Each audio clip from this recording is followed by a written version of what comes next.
Hello everyone, in this video we are going to be find the value of xy divided by x plus y. Answer 5 to the power x equal 2 to the power y equal 1000. 5 to the power x equal 1000.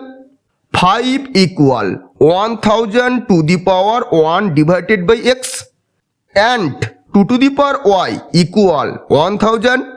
2 equal 1000 to the power 1 divided by y.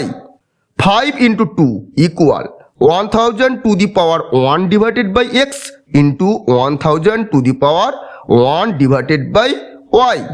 Product rule: x to the power m into x to the power n equal x to the power m plus n. Then 5 into 2 equal 10 equal 1000 to the power 1 divided by x plus 1 divided by y.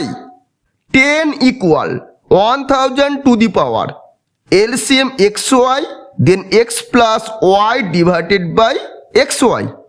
10 to the power xy divided by x plus y equal 1000. 10 to the power xy divided by x plus y equal 1000 equal 10 to the power 3. 10 equal then xy divided by x plus y equal 3. Thus our answer xy divided by x plus y equal 3.